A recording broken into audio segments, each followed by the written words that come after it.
after I fixed their car for free. My daughter-in-law said, "That's the least you can do." I took the keys back. The next day the car was gone. So was I. Family story. I still remember the exact sound of that old Ford Focus when it started making that grinding noise every time my son, Derek, tried to back out of the driveway. It was a cold Tuesday morning in our little subdivision outside Columbus, Ohio.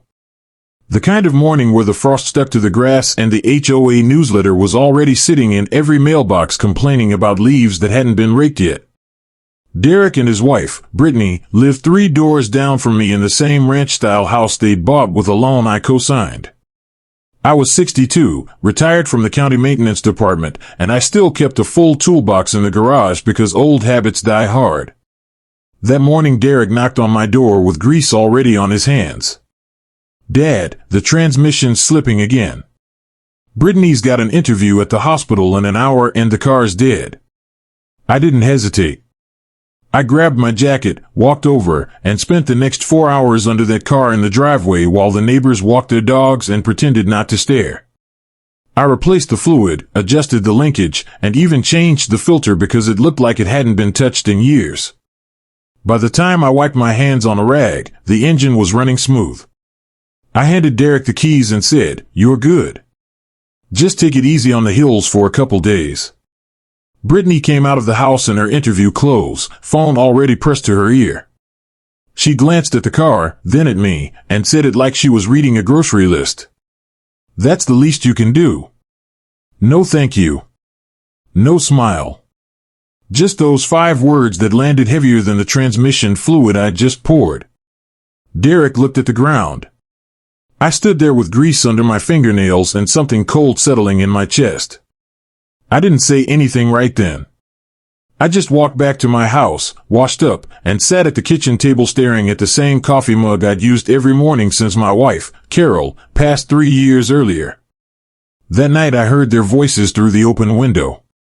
Brittany was telling Derek that I owed them because I'd lived alone in a paid-off house while they struggled with student loans and daycare for their 2-year-old, Madison. I wasn't eavesdropping on purpose. Their kitchen window faced my backyard and the sound carried on quiet nights. The next morning I walked over before anyone was awake.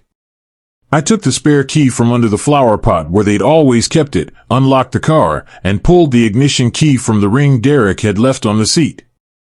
I also took the spare I'd made years ago when I first helped them buy the thing.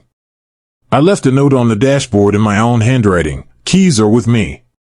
Call when you're ready to talk like adults." Then I walked home and waited. Derek called at lunch. His voice was tight. "Dad, what the hell? Brittany's late for work and the car is sitting there with no keys." I told him the keys were on my kitchen counter and they could come get them whenever they wanted to have a real conversation. He hung up. 20 minutes later Brittany was at my door, arms crossed, face red. "You can't just take our car. That's theft." I stayed calm. "It's not your car until the title is in your name." I co-signed. I paid the last 3 repairs. And after yesterday, I'm done being treated like free labor. She called me selfish, said I was punishing them because I was lonely, and stormed back down the street. Derek never came. That evening I sat on the porch with a beer and watched the streetlights come on one by one. Madison's little pink scooter was still in their driveway. I thought about all the times I'd fixed their sink, mowed their lawn when Derek was working double shifts, and babysat so they could have a night out. None of it had ever been met with more than a distracted thanks from Brittany. Derek used to thank me. Lately he just looked tired. I didn't sleep much. Around 2 in the morning I made a decision that surprised even me. I packed 2 suitcases, the good tools, Carol's photo albums, and the small safe with the house papers. I left the rest. At 5 I wrote a longer note and taped it to their front door. It said I was taking a break, that the car keys were in the glove box of my own truck if they needed them that badly, and that I'd be in touch when I felt like it. Then I loaded everything into my old Chevy Silverado, locked my house, and drove west on I-70 as the sun came up over the cornfields. I didn't have a plan beyond putting miles between me and that subdivision. I stopped in Indianapolis for gas and coffee, then kept going. By afternoon, I was in Illinois, sitting at a roadside diner with a plate of meatloaf that tasted better than anything I'd cooked for myself in months. The waitress called me Han and refilled my coffee without asking. I checked my phone once. 17 missed calls from Derek. 3 texts from Brittany that started angry and ended with "Please just bring the keys back so Madison can get to daycare." I turned the phone off. That night I checked into a cheap motel outside Springfield. The room smelled like bleach and old carpet, but the bed was clean and nobody was asking me for favors. I lay there staring at the ceiling fan and thought about Carol. She used to say I gave too much of myself away. "You can't pour from an empty cup, Jim," she'd tell me when I stayed late helping the neighbors or fixing something for free. I never listened. Now the cup was empty and the people closest to me had helped empty it. The next morning I drove farther.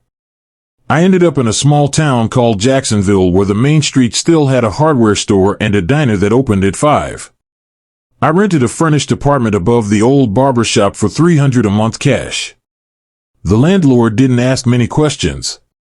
I bought a prepaid phone, stocked the fridge with eggs and bread, and spent the first week just walking. No one knew my name. No one expected me to show up with a wrench or a checkbook. Derek found me eventually. He must have called every relative we had until someone remembered I used to talk about Illinois. He showed up on a Thursday afternoon looking thinner than I remembered. We sat on the metal stairs outside my apartment while traffic rolled by on the street below. He said Brittany had been crying for days, that Madison kept asking where Grandpa was, and that the car had broken down again 2 days after I left. I listened. When he finished, I told him the truth as plainly as I could. "I fixed that car because I love you. Not because I owed you. When your wife looked me in the eye and said it was the least I could do, something broke. I needed space. I still do." He nodded like he understood, but his eyes were wet. "She didn't mean it like that." I shook my head. "She meant it exactly like that. And you've been letting her mean it for a long time."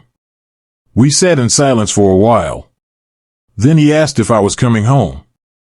I said not yet. Maybe not ever. The house was paid for. The taxes were current. He could look after it or sell it. I didn't care as long as I didn't have to walk past their driveway every morning and feel that same cold weight in my chest. After he left, I walked down to the hardware store and bought a new socket set just because it felt good to own something that nobody else had a claim on. That night I cooked a simple dinner of fried eggs and toast and ate it standing at the counter looking out at the quiet street. No HOA newsletters. No grinding transmissions. No voices through the window telling me what I owed. A week later I got a letter from Brittany. It was handwritten and longer than anything she'd ever said to my face. She apologized for the way she'd spoken to me. She said the interview hadn't gone well and she'd been scared about money. She said Madison drew a picture of me fixing a car and taped it to their fridge. She asked if I would come back for Thanksgiving. I read the letter twice, folded it, and put it in the drawer with Carol's old recipes. I didn't answer right away. Instead, I spent the fall learning the town.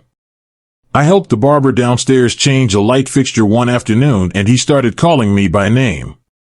I joined a morning coffee group at the diner where the men talked about fishing and grandkids without ever asking for anything in return. One of them, a retired teacher named Harold, invited me to his place for chili and a football game. I went.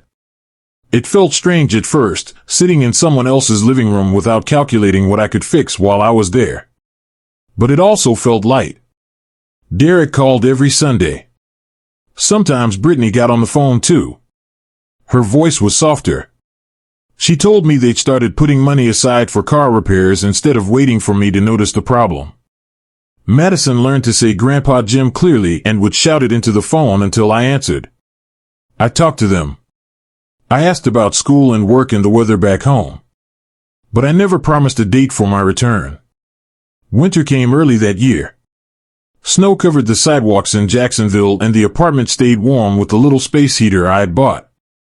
One evening in December, I sat by the window with a cup of coffee and watched people walk home with shopping bags. I thought about the keys I'd taken that morning in Ohio. I still had them on my keyring. They were just metal now. No power left in them. The car was gone from my life the same way I was gone from that street. And for the first time in a long time, that felt like enough.